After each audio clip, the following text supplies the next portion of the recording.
Tabbas rashin ficewar jakadun Faransa daga jamhuriyar Nijar ya haddasa gagarumar rigima tsakanin magoya bayan jamhuriyar ƙasar Faransa da kuma na Nijar, inda a yanzu mazauna ƙasar Faransa da suke zaune a ƙasar Nijar suka fara yin zanga-zanga wajen ganin sun ce ba za a taɓa korar jakadancin ƙasar Faransa daga Nijar ba. Haka zalika sun ce kuma ya zama dole General Tiyani ya dawo musu da wutar lantarki da ya yanke musu. Haka zalika sun ce ya zama dole su ƙara samun wuta da kuma kayan abinci a ci gaba da kawo musu zuwa ƙauyensu, inda a yanzu rikici ya ɓarke tsakanin jamhuriyar Nijar da kuma ta Faransa. Alamu dai sun gama bayyana ƙarara jakadun ƙasar Faransa ba za su taɓa barin Nijar ba. Sai dai kuma shugaban sojojin ƙasar Faransa ya umarci sojojin ƙasar Faransan da suke Nijar da su taho zuwa ƙasar Faransa, inda a yanzu sojoji mutum 1,500 suna fitowa daga jamhuriyar Nijar suna komawa zuwa ƙasarsu.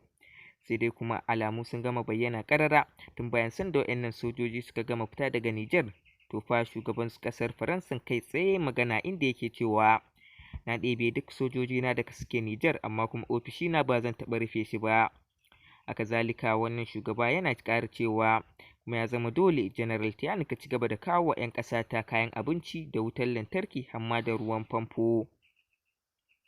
Inda General Tiyani ya mai masa da martanin kai hakan ba za ta taɓa yiwuwa ba, domin kuwa na riga na gintse kuma ni ba na taɓa yin magana biyu, kuma ya zama dole ka kwashe inaka ka ba koma zuwa ƙasarka, idan kuma baka yaka ba to fa ya zama dole a gwabza yaƙi. Inda General Tiyani ya ba shugaban ƙasar Faransa zaɓi guda biyu, ko ya kwashe jakadun ƙasar Faransa da ke Nijar ko kuma a gwabza yaƙi.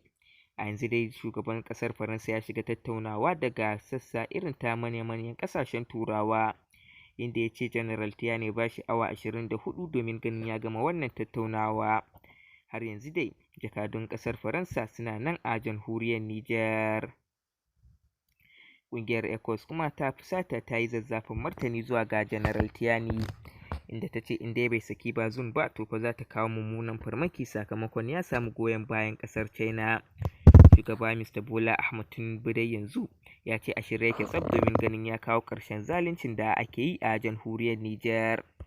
Masu sauraro kar dai ku manta idan wannan ya kasance shine shigo ku ta farko wannan channel ɗin, da ku daure ku yi mana alamar subscribe sannan ku yi mana alamar ƙararrawa, sannan kada ku manta da alamar liking a ƙasan wannan bidiyo. Muna godiya sosai da kasancewa da kuke da tashar Zamani TV 24 New. Zamani TV 24 New, tashar al'umma.